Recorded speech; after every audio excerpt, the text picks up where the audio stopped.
센터에서 애터미 사업을 하고 있는 뉴 다이아몬드 마스터 박애숙입니다. 많이 지루하시죠? 눈을 감고 계시는 분들도 있는데 제 목소리 들으면서 좀 힐링하셨으면 좋겠습니다. 저는 오늘 제가 애터미를 시작하게 된 스토리와 후속 관리에 대해서 간단하게 말씀드리겠습니다. 제가 늦둥이 있는 거 이렇게 웬만한 분들은 뭐 딸 아이 데리고 다니니까 아실 거예요. 근데 제가 이 아이를 낳았을 때 제가 2번 살았잖아요. 지금 2번 살고 있잖아요. 제가 잠깐 갔다가 중환자실에서 애 낳으면서 중환자실에서 심폐소생술로 제가 깨어났잖아요. 그리고 우리 아이를 길렀기 때문에 저희 신랑이 그때 당시에 아이를 낳고 제가 중환자실에 있다가 딱 나왔는데 한 3일 만에 제가 퇴원을 했어요. 어쩔 수 없이. 저희 신랑이 몸져 들어누워서 병원에 입원을 했어요. 못 걷는데요. 양쪽 다리가 다 물이 이만큼씩 차가지고 걷지를 못하는 거예요. 그래서 왜 그런가 제가 퇴원을 할 이유가 없잖아요. 사실은. 병원에서 제가 퇴원을 한다고 그러니까 저를 미친 여자 취급을 하더라고요. 저 주치의 선생님이 쳐다보시면서 진심이세요? 그래서 제가 애를 볼 사람이 없다고 그랬어요. 얘는 열흘이 지나니까 애가 건강하니까 얘는 퇴원을 해야 된대요. 근데 저는 환자잖아요. 못 간대요. 근데 아이가 신생아실에 있으면 비용이 30만 원 정도가 들어간대요. 하루. 그러니까 특별 뭐 그런 걸로 들어가는 거예요. 그럼 어떻게 해요 제가? 저희 신랑도 병원에 있다는데. 그래서 저는 일단 정신만 말짱한 상태였어요. 그 당시에. 정신만 말짱한 상태인데 내가 이대로 이렇게 있으면 우리 아이 굶어 죽이겠다. 저희 신랑이 지금 못 걸어서 병원에 입원했으니 제가 퇴원을 해야 되겠습니다. 일단 퇴원을 했어요. 신랑 병원에 입원을 하고 갔더니 양쪽 무릎이 다 해가지고 이거 짚고서 이렇게 걷는 거 알죠? 이 정도밖에 안 되는 거예요. 저도 아파 죽겠는데 이제 중환자실에서 나와서 3일밖에 안 됐는데 어떡해요? 그래서 다리 수술을 하게 되면 1년 걸린대요. 양쪽 무릎 수술을 해야 되는데 그래서 안 되겠다. 일단은 그럼 물을 빼주십시오. 일단 치료를 해보겠습니다. 어차피 1년 누워있을 거라면 일단 물 빼보고 다른 치료를 좀 강구를 해야 되겠다 이런 생각에 물을 빼고 입원을 시키고 나왔어요. 근데 병명을 알지 못하고 계속 그러는 거예요. 그래서 병원을 전전을 하면서 이 사람이 이제 애를 보게 됐어요. 저는 일을 해야 했어요. 퇴원한 지 열흘 만에 아이들 수업을 다시 하러 갔어요. 아이들 수업을 다시 하고 아이들 8시간 수업을 하는데 그걸로만은 병원비며 뭐며 이런 게 다 되지가 않잖아요. 그래서 저녁에 저희 집 앞에서 24시간 하는 숯불갈비 이런 데 있잖아요. 근데 처음에는 다들 안 써주려고 해요. 그러니까 누군가 얘기했었죠. 고학력이고 지금 이 사람 직업이 뭐였고. 그러니까 저는 그냥 이력서에 제가 이력대로 이렇게 썼거든요. 불법 취업인 줄 알고 안 써주더라고요. 혹시 자기네 회사에 들어와서 노조를 만들까 이런 것 때문에 안 써줘요. 그래서 이제 다 숨기고 고졸 해가지고 넣으니까 한 곳에서 받아주더라고요. 근데 제가 할 수 있는 일이 아무것도 없었어요. 제가 설거지도 빠르지 못하고 살림도 안 해봐서 김밥도 못 말고 반찬도 못하고 이러니까 거기서 이제 저녁에 가면 청소를 대부분 한다고 하더라고요. 갈비집에. 그래서 전 청소만 하는 줄 알았어요. 그래서 늦어도 청소는 내가 깔끔하게 하니까 내가 안 쉬고 그냥 12시간 동안 청소를 하면 되겠다 했더니 저녁에는 청소와 더불어서 서빙을 봐야 된대요. 그래 서빙? 나는 친절하니까 서빙은 할 수 있을 거야. 근데 왜 이렇게 무거운 거예요? 갈비집에 그릇들이. 그래서 사실 정말 힘들었는데 어느 날 제가 이제 한 며칠 됐어요. 이렇게 가위를 들고 고기를 잘라줘야 돼서 정말 못 자르는데 자르는데 거기 아주머니께서 아줌마 처음이죠? 왜요? 그랬더니 가위질을 못 하잖아요. 고기를 이렇게 써는 게 아니래요. 고기도 지금도 잘 모르는데 써는 방향이 따로 있대요. 근데 저는 제가 먹는 대로 집에서 하는 대로 난도질을 해놓는 거예요. 비싼 100g에 12,000원짜리 소고기를. 그러니까 제가 가르쳐 드릴게요 하면서 막 가르쳐 주시고 하더라고요. 근데 3개월 동안 배웠는데도 전 잘 안 되더라고요.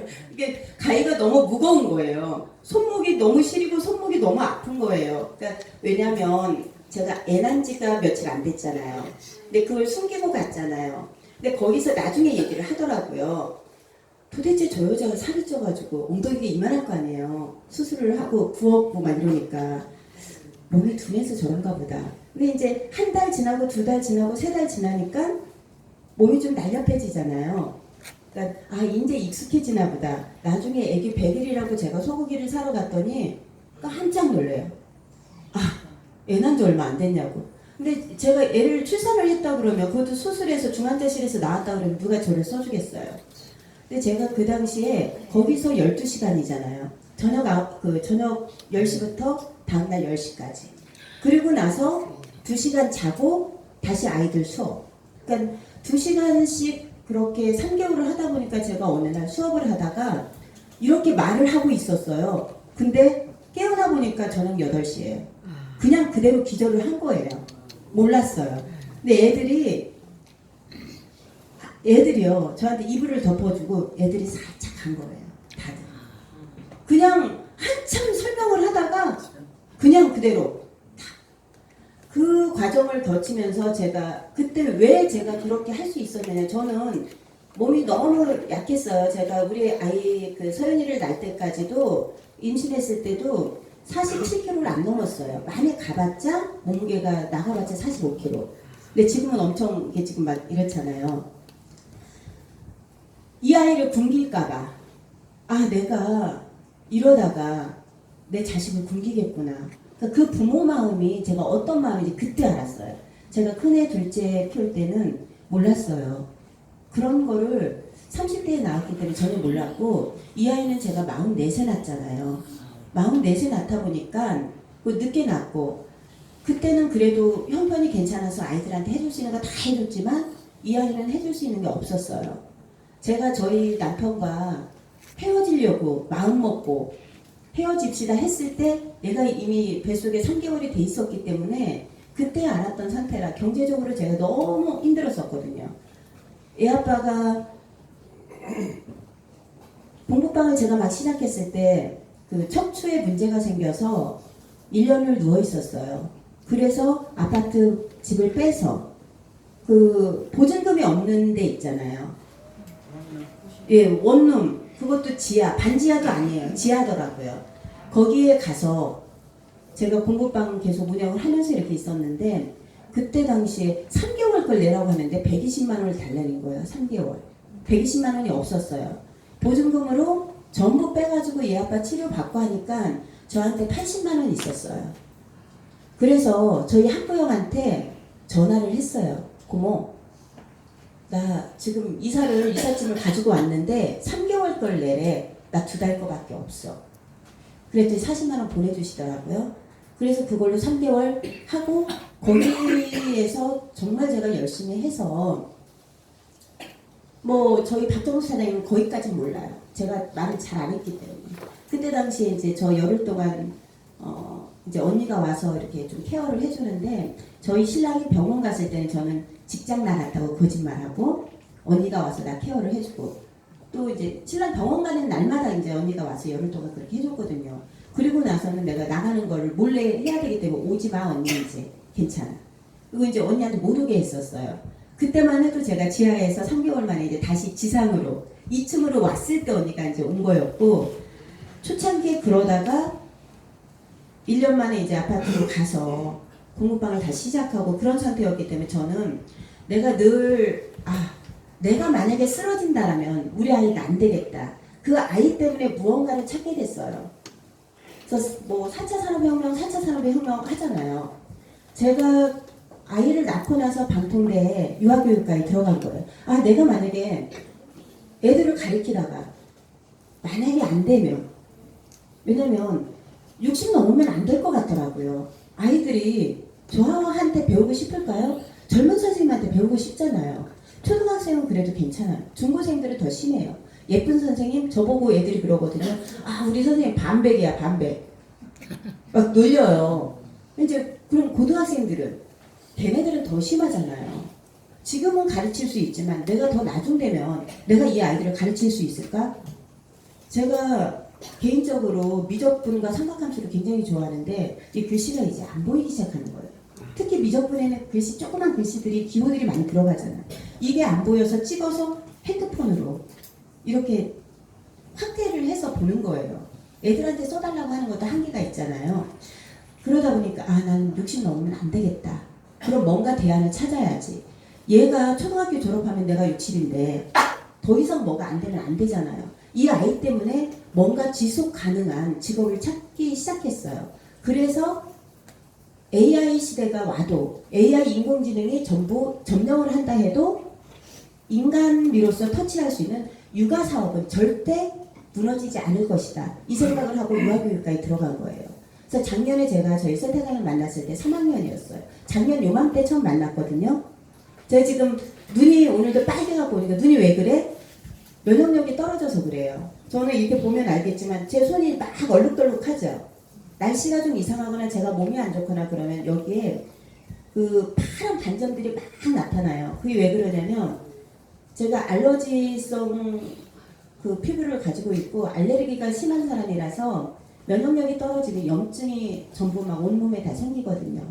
그래서 그 자국들이 이렇게 나타나는 거예요. 그러니까 처음 보는 분들은 징그럽기도 하고 저 사람 피부가 깨끗했는데 왜 저렇게 얼룩덜룩하지? 갑자기 왜 그래요? 이런 분들이 있어요. 근데 그런 상황이었는데 작년에 이맘때도 제가 레포트를 한참 쓰고 있을 때예요. 제가 레포트 이제 이 시기가 되면 레포트 알바를 하거든요, 저녁에. 그래서 그걸 막 하고 있는데 하고서 아침에 뜬 눈으로 왔을 때 센터장을 보게 됐고 거기서 나와봐라, 교육 받아라 해서 나오게 된 거였거든요. 저는 솔직하게 그때 컨택을 하셨을 때 제가 네 하고 왔지만 한 번도 네트워크 사업이 어쩌고 애터미 사업이 어쩌고 저는 들어가서 솔직히 알아보지 않았어요. 그냥 저분의 눈빛이 너를 내가 성공시킬 수 있어라는 그 눈빛 하나만 보고 대답을 했고 그걸 믿고 왔어요. 솔직히 그 이후에도 이 사업이 성공하는 거야? 마는 거야? 의심을 해본 적이 없어요. 제가 수학을 가르치잖아요. 그냥 시스템을 딱 보고 듣는 순간에 아래서부터 위까지 제 머릿속에 딱 그려지는 거예요. 그건 저도 모르겠어요. 저도 모르겠는데 그냥 무언가를 딱 보면은 그 레그가 다 보여요. 어느 정도. 그 상황이 다 이렇게 제 머릿속에 그려지기 때문에 이렇게 하면은 되는구나. 이렇게 해야 되겠다. 이게 있었거든요. 근데 제가 센터장님이 그렇게 요청을 했을 때, 말을 했을 때 그걸 듣고서 제가 오게 된 거는 그게 저한테 확실하게 느껴졌기 때문이에요. 특히나 제가 매료됐던 건 N가였어요. N분의 1. N분의 1로 나눈다면 예를 들어서 회사에서 5천만 원이라는 돈이 이득이 생겼다. 그걸 N분의 1로 나눈다면 10명이 나누면 조금 더 많이 가져갈 거고 500명이 나누면 조금 더 적게 가져갈 거고 하지만 한계점에 있는 그 N가가 N분의 1로 나누기 때문에 절대 무너지지 않는 그런 조직이었다는 거예요. 그거를 제가 느끼면서 거기에 매료됐고 저희 삼박하우라고 했잖아요. 10%를 판매사들한테 주잖아요. 근데 판매사들은 어때요? 굉장히 많단 말이에요. 그러나 지금 뭐 0.1%를 주든 2%를 주든 위에는 어때요? 윗분들은 몇 명 안 돼요. 아무리 적은 금액을 나눠줘도 6분한테 나눠주는 것과 5,000명에게 나눠주는 앵가는 다르단 말이에요. 그게 회사의 매력이었어요. 저는 그거를 딱 들으면서 거기에 매력이 있구나. 나는 그러면 이 회사를 가서 해볼만 하다. 다른 거 하나도 관여하지 않았어요. 인터넷 찾아보지도 않았어요. 그걸 그냥 듣는 순간 믿음이 갔었고 해야 되겠다. 그리고 이 시기에 내가 우리 아이를 위해서 연금성 소득을 갖는다라면 제가 지금 4학년이거든요. 유아교육과 봄에 저희 5월달에 제가 저기를 했어요. 그 보육교사 실습 나가서 하고 왔습니다. 근데 제가 잠깐 안 보였던 적이 있어요. 오전에 안 보이고 오후에 보였던 적이 있는데 그때 실습을 마쳤고요. 이번에 2학기 10월 1일부터 10월 31일까지 2차 유치원 교사 자격증을 따기 위해서 실습을 또 나갑니다. 제가 공식적으로 센터장님께 요청하고 싶습니다. 이거는 제가 애터미 사업을 하는 마지막 제 꿈의 단계에서 이루어야 되는 국꿈의 마지막 단계에 공헌하는 사업에 이게 제가 꼭 자격증을 따야만 하는 일이 있습니다. 저희 파트너 사장님들이 전부 유치원 교사, 어린이집 교사로 이루어졌다는 거 아시죠? 좌측이 한 80% 이상이 그분들인데 그분들이 같이 저랑 그 사업을 하기 위해서 같이 뛰고 있어요. 그래서 제가 공식적으로 요청드립니다. 대신에 오전에 제가 출근하지 못하는 거 오후에 꼭 출근을 한 번도 안 빠지고 하겠습니다. 네, 그게 끄덕끄덕 하셨어요. 감사합니다. 이 말씀을 어떻게 드려야 되나 정말 고민하고 잠을 못 잤었는데 오늘 또 말씀드릴 수 있게 또 이 자리를 주셔서 감사하고요. 제가 그래서 그 유치원 이제 원장을 해야 되겠다 하는 꿈이 유치원 원장에서 그 일을 통해서 제가 공헌하는, 사회에 공헌하는 삶을 살아야 되겠다는 거를 애터미 때문에 바뀌게 됐어요. 바뀌게 됐고, 제가 이제 후속 관리에 대해서 얘기를 하겠는데, 후속 관리는 제가 팀장 도전하면서 나눠주기도 하고, 팔아보기도 하고 했다고 그랬잖아요. 지난번에 이제 제가 포피 텐저린 그걸 받고, 오늘 또 포피 텐저린 지금 주문을 받았습니다. 그때 이제 6월 달에 사셨던 분들이 하나하나 사기 시작하는데 솔직하게 매일같이 주문을 받고 있어요. 근데 그분들이 인터넷을 통해서 사지 못하는 분들이 아닙니다. 인터넷으로 충분히 하실 수 있는데 그분들은 저한테 무엇라고 요청을 하셨냐면요. 제가 그랬어요. 직접 들어가서 구매하셔도 됩니다. 그랬더니 팀장님이 아직 쓰실 곳이 많잖아요. 포인트를. 저희 고객들이 저한테 그 말씀을 해주시는 거예요. 제가 너무 감사했어요. 자기한테 늦지 않아도 괜찮으니까 팀장님이 원하는 곳에 필요한 곳에 제가 지금 그게 필요하다는 걸 그분들이 알고 계시더라고요. 저보다 더 잘. 그러면서 저한테 주문을 해주시는 거예요. 그래서 제가 오늘도 여러분들한테 그걸 보여드리고 싶어요. 오늘 아침에 결제한 겁니다. 지금 2019년 9월 2일 26만 3,600원, 59,200원. 이게 지금 아침에 주문 들어와서 새벽까지 받은 거예요. 근데 이게 59,200원은 이게 뭐냐면은 앱솔루트 비비 4개예요. 근데 이 비비가 어떻게 해서 저한테 오늘 주문이 들어오게 됐냐면 제가 지난번에 그걸 팀장 갈 때 남았던 제품들 있잖아요. 거기에 비비도 하나 들어있었어요. 앱솔루트 비비를 드리고 하나씩 이제 그 16분한테 커피를 돌리면서 몇 개 또 상품 돌렸다 그랬잖아요. 그 중에 한 분이 비비를 받으신 분이 있었어요. 그분이 바르시고 일주일 만에 소문을 내신 거예요. 이 비비가 너무 좋다. 다른 거 안 써도 돼. 그랬더니 한꺼번에 아침에 4개가 주문이 들어온 거예요. 또 한 분은 분당에 사시는 분인데 그분이 그때 당시에 제가 해모임 4박스하고 홍삼단 2개 그거를 저한테 제가 이제 판매를 했던 분인데 그거를 다 드시고 이제 식구별로 많으니까 막 먹었나 봐요. 그 4박스를 2달 만에 다 드시고 홍삼단 지금 2개하고 해모임 1박스하고 주문을 해주신 거예요. 그러니까 이제 지속적으로 일어나는 거죠. 이분들한테 후속 관리를 저희가 이제 중간중간에 한 번씩 하잖아요. 뭐 해모임 어떻게 드시고 계세요? 언제 드시고 계세요? 몇 포를 드세요? 이거 물어보거든요. 그래서 많이 피곤할 때는 한 포 더 드셔도 되고 특히 저녁에는 뭐 홍삼단 하나를 넣어서 뜨거운 물에 개어서 드세요. 거기에 그렇게 드시기가 좀 그러면은 많이 피곤하다면 원당을 2스푼 넣어서 좀 달게 드셔도 됩니다. 그럼 피로가 확 풀릴 겁니다. 특히 샤워 후에 그렇게 먹으면 피로가 완전 쫙 나와요. 그렇게 말씀을 드렸더니 홍삼단이 같이 떨어지는 거예요. 해모임과 함께. 해모임만 쭉쭉 드시면 홍삼단 안 먹게 되거든요, 솔직히. 근데 홍삼단을 꼭 해모임에다 넣어서 드시니까 홍삼단이 같이 떨어져서 같이 주문이 들어오는 거예요. 그러면서 이렇게 제가 그 후속 관리는 별다른 게 없더라고요. 그냥 그분들이 어떻게 먹는지 한 번씩 그분들이 안 드셔도 그렇게 안 드셔도 괜찮아요. 그냥 그건 내 맘대로 하는 거예요.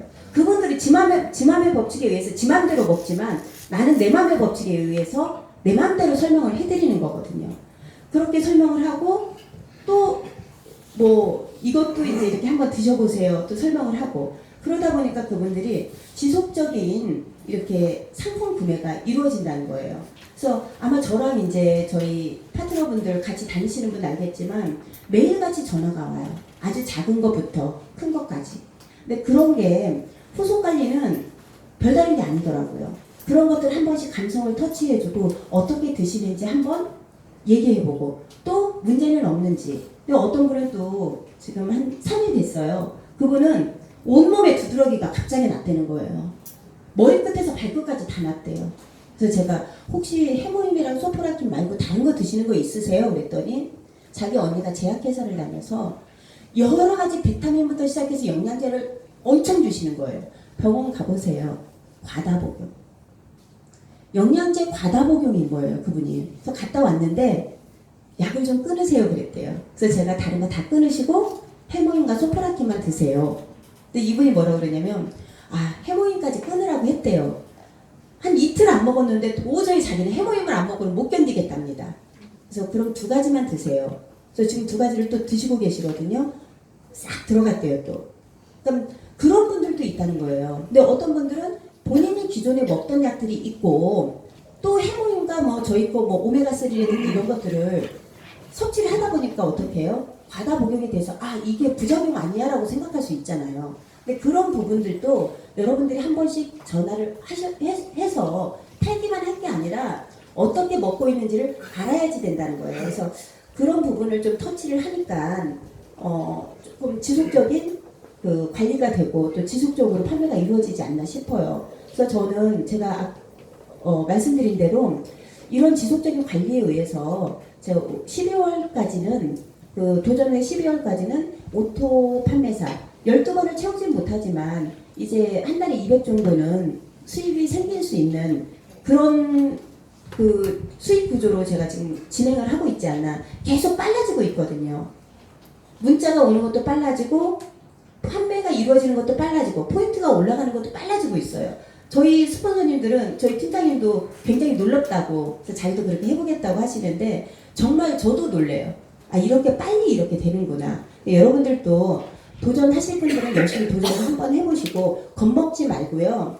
내가 팔아야 될 부분, 내가 해야 될 부분은 내 스스로 책임져서 누구 주는 거 아니니까 책임져서 한번 팔아보시고 후속 관리 해보시고 그러면은 2개월 후, 3개월 후 그 효과가 분명히 나타날 겁니다. 그래서 여러분들도 끊임없는 도전 속에서 꼭 성공하는 그날이 되길 바라겠습니다. 감사합니다.